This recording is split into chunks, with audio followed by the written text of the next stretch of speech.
rejoindre cette association à Bethléem, et dans la mesure où il est difficile d'accéder à la Cisjordanie, le seul moyen était d'y aller par l'aéroport israélien. Il faut rappeler ici que les infrastructures palestiniennes, le seul aéroport qu'il y avait, qui sont payés par les contribuables européens, détail très important, sont détruits par l'armée israélienne.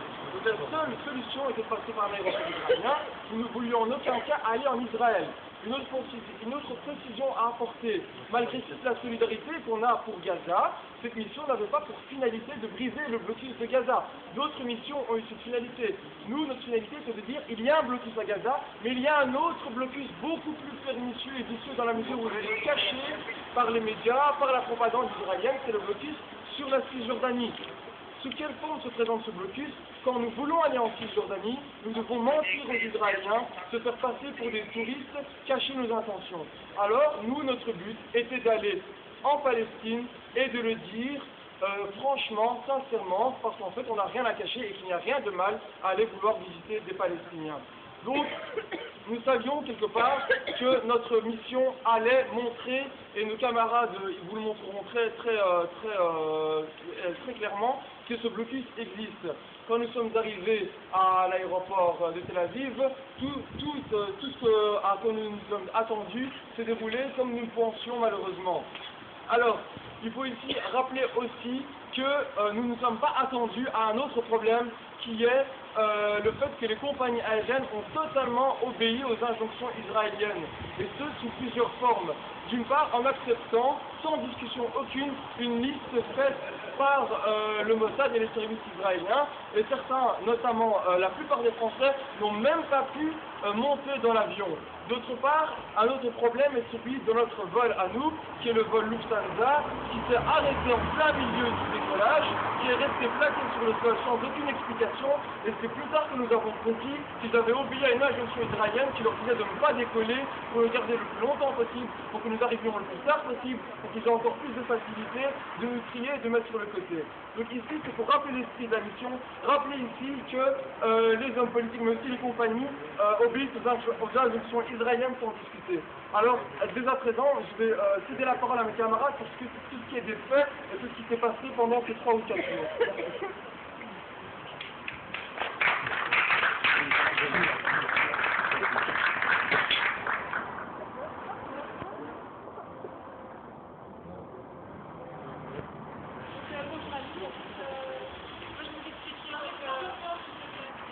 Je vais vous expliquer en quelques mots en fait comment s'est déroulé notre arrivée à Tel Aviv.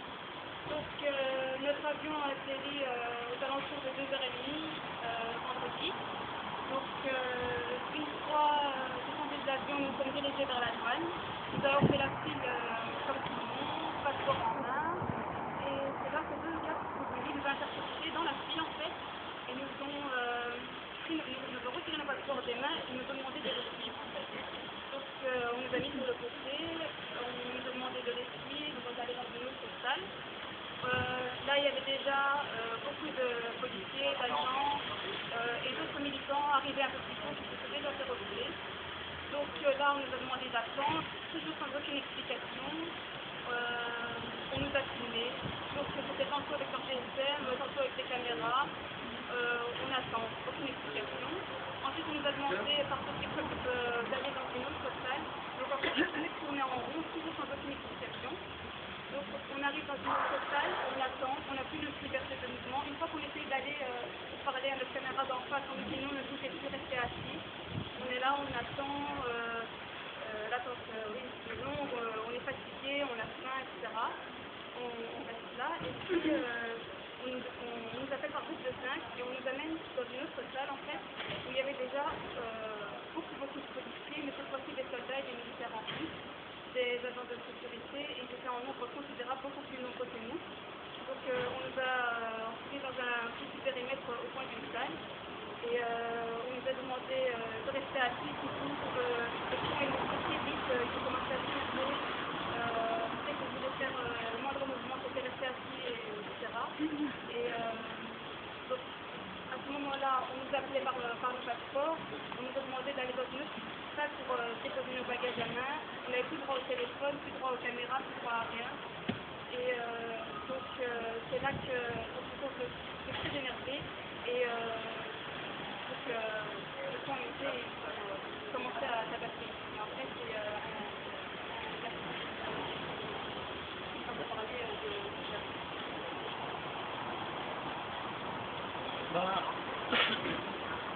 quant à moi, j'ai été tabassé, passé à tabac à 2 reprises. La première fois, c'était après une énième fouille et après avoir passé dans une énième salle de confinement. Ils nous ont plié dessus. Ils nous ont emmenés, à la base on savait toujours par où on allait, pas d'instruction, on n'avait aucune instruction en fait. Donc on les a suivis et on s'est dirigé vers ce qui semblait être l'avion pour ma part d'Austrian Airlines. Donc à la vue de l'avion, j'ai compris malheureusement qu'ils demandaient à ce qu'on soit expulsé. Ce à quoi j'ai refusé. J'ai dit clairement que moi j'acceptais pas d'être expulsé. Je ne voyais pas la raison pour laquelle je devais être expulsé.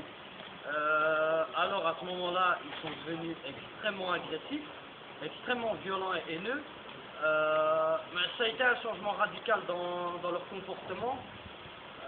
Là où ils marquaient encore une certaine distance à un moment donné, là c'était plus du tout le cas. Il y a tout d'abord 3-4 personnes, des agents de sécurité, puisqu'il y avait un peu de tout, il y avait de l'armée, il y avait la sécurité de l'aéroport, il y avait des policiers, donc comme ça a été dit, il y avait en tout 600 personnes du service d'ordre. Donc à ce moment-là, il y a 3-4 personnes qui ont essayé de me pousser pour aller vers l'avion. J'ai refusé, j'ai résisté naturellement. J'estimais qu'il n'y avait aucun droit qui pouvait être expulsé. Donc ils voyaient que je n'arrivais pas à bouger. Alors ils me sont tombés dessus, des coups de pied, des coups de poing, des clés. Apparemment ça ne suffisait pas. Ils ont appelé d'autres collègues à eux qui étaient à 4, 5 ou 6, j'arrivais plus à les compter à partir d'un moment. Pareil, coups de pied, coups de poing, même à terre, je sentais encore des coups de pied dans le dos, des clés, ça arrivait un peu de tous les côtés. Malgré qu'une personne du service d'ordre qui disait oui mais on ne veut pas de violence, mais entre temps, bon voilà, j'avais quand même vu des étoiles. Donc après ça, il nous a dit clairement soit c'est l'expulsion, soit c'est la prison. Parce que ce qui a été dit, c'est qu'on a choisi d'aller en prison, mais on a surtout choisi d'aller là où notre destination était prévue, c'est-à-dire à Bethléem, tout simplement. C'est qu'on ne nous a pas donné le choix et il n'y avait aucun droit pour qu'on soit expulsé. Donc voilà, après ça, on a pris le fourgon. Direction une énième salle de confinement. Et puis on est passé encore par un interrogatoire où il fallait signer des papiers. À ce moment-là, il y a une jeune fille de Toulouse qui s'appelle Fatia qu'ils ont tiré. Donc à ce moment, ils lui ont parlé en hébreu. Donc elle n'a pas compris. Ils l'ont tiré et ils ont commencé à s'acharner sur elle. Mais d'une violence qui était vraiment extrême, quoi. Ça m'a fait mal au cœur. J'étais pas très loin. Donc on lui tirait les cheveux. Elle recevait des coups de poing. De partout, ça venait vraiment partout. Ils étaient, sans exagérer, ils étaient vraiment une bonne dizaine sur elle. J'ai essayé d'aider, naturellement, voilà, j'ai essayé un petit peu de la tirer vers moi. Voilà, j'ai reçu encore une fois une dizaine d'agents sur moi, passé à tabac, ils m'ont mis le genou sur la nuque. J'ai eu, en tout cas, le médecin a pu constater une fois de résolution en Belgique plusieurs échymoses, que ce soit au niveau de la tête, au niveau de l'oreille, au niveau des bras, hein, vraiment un peu partout. Donc à ce moment-là, ça a été vraiment pareil, des clés, des coups de pied, c'était vraiment une lâcheté, puisque même immobilisé à terre, je recevais encore des coups de partout. Voilà, après ça, ils m'ont mis sur le côté et il y a eu des menaces. Si je n'obéissais pas au doigt et à l'œil, à ce qu'ils disaient, hein, c'était encore des coups, etc. Donc voilà, donc on va se passer à 2 reprises et c'était vraiment c'était une expérience très difficile, vraiment très difficile à ce moment-là. Quand on est entouré de 600 personnes, là on voit qu'on ne fait vraiment pas le poids et que tout est permis. Voilà. Merci.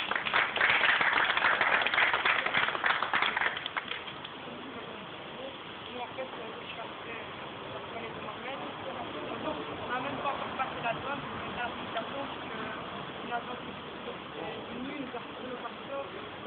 enfermés dans plusieurs pièces, dans plusieurs heures, sans aucune explication. Et au moment de plusieurs minutes de fenêtre, on était une difficulté. On était à deux à ce moment-là, c'était la restauration. Moi j'ai demandé pourquoi est-ce que j'ai expliqué, quelles sont les raisons. Il y en a un qui m'a dit que dans les raisons, tu vas en prison. Le truc c'est que moi je ne rentre pas dans la cour, il n'y avait pas d'explication de pourquoi tu ne peux pas rentrer à la PCM. Donc là on m'a ramené avec le voyageur que j'ai dans le social. Et donc pendant plusieurs heures on nous a passé de salle en salle, en entouré de militaires, de soldats et d'agents policiers, agents de sécurité. Et une fois donc le transfert de l'aéroport, après plusieurs heures, transfert de l'aéroport à la prison, c'est là qu'on nous a pris un par un. On a fait descendre en bas. Donc, il y avait trois policiers qui m'entouraient. Et d'un coup, on marchait. D'un coup, donc il y avait deux hommes et une femme. Ils m'ont mis à me taper. Ils parlaient en fait en hébreu. On a dit que c'était plus qu'un défi social, qu'ils se présentaient et ils donnaient en même temps. Et d'un coup, vraiment, sans aucune explication, on m'a frappé. Donc on m'a mis mes deux bras en arrière avec des coups de genoux sur mes cuisses, sur mes mollets, des coups dans le dos, des coups dans la tête par les policiers. D'un coup, ils m'ont amené au bout de fenêtre, c'est là qu'on m'a amené en prison. Voilà, en prison. Cette vie était inhumaine, l'eau n'était pas potable, il y avait plusieurs trous, on n'était pas fraîche. La nourriture aussi immangeable et voilà, les maçons ils parlent ça en hébreu et qui est fort.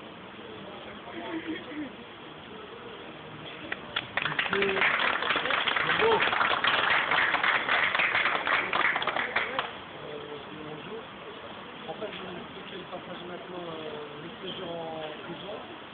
Mais je ne sais pas totalement comment était celui des femmes. Et du côté des hommes, on s'est retrouvé avec des Anglais, avec des Français, avec un Hollandais et un Allemand.